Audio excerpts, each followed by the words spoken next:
The next day, Mireille had her hair packed up in a bun as she stared at the stocked closet. She had no idea Dante had stocked her closet until she walked into it this morning. It was filled with designer wares and every single thing was freaking expensive.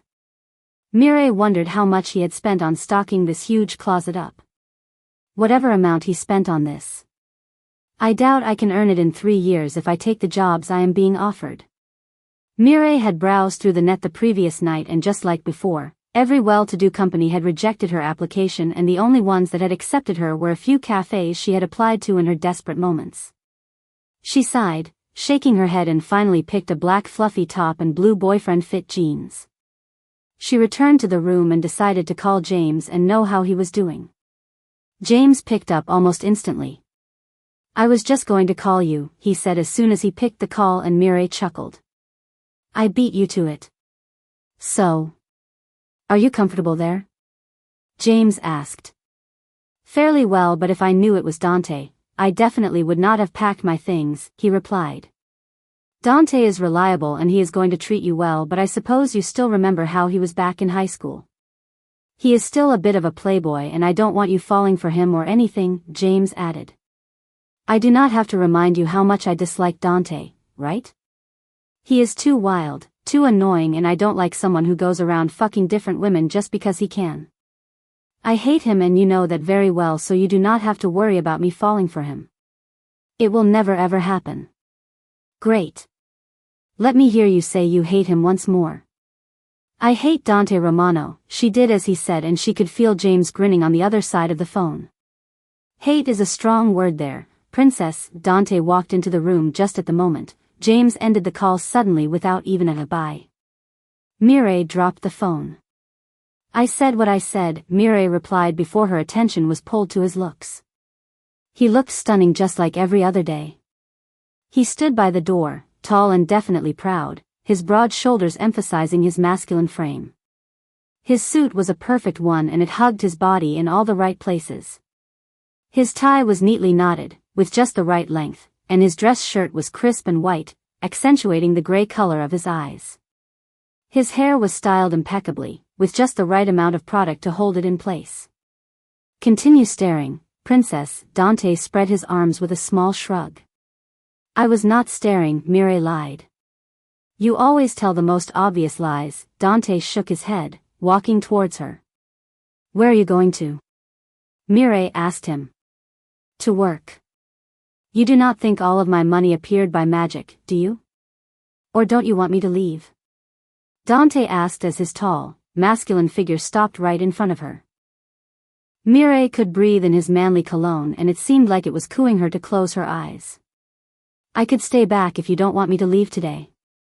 No one reprimands or sacks the boss. Go to work. I can't wait for you to leave. I feel choked up with your presence. Mireille looked away from his mesmerizing eyes.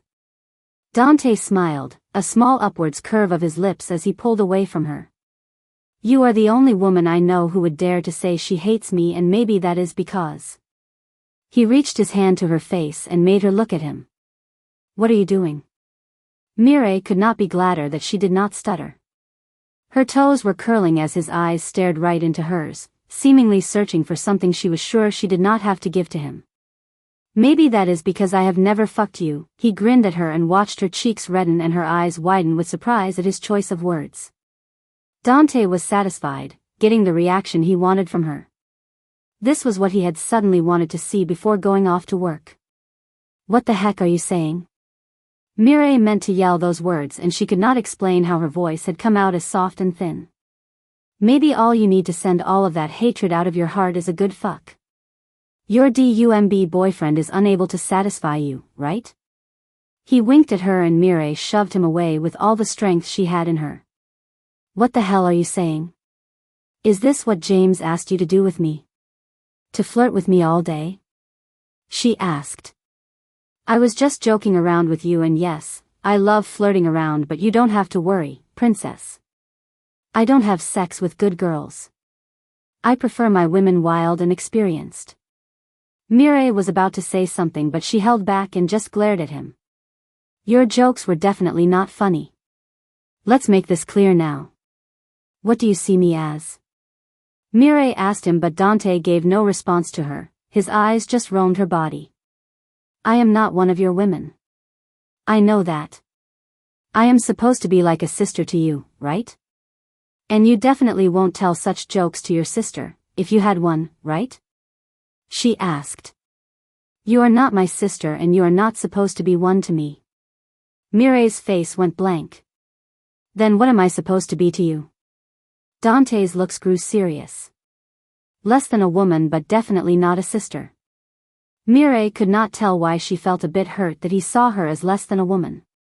Whatever, you are unreasonable, she said to him and walked back into the closet, not knowing what more to say to Dante. She leaned against the wall and shut her eyes tightly, wondering why she felt that streak of hotness again when Dante was standing close to her. Get a hold of yourself, she slapped her cheek. Please download Novels Ago and search the code in the upper left corner to continue reading.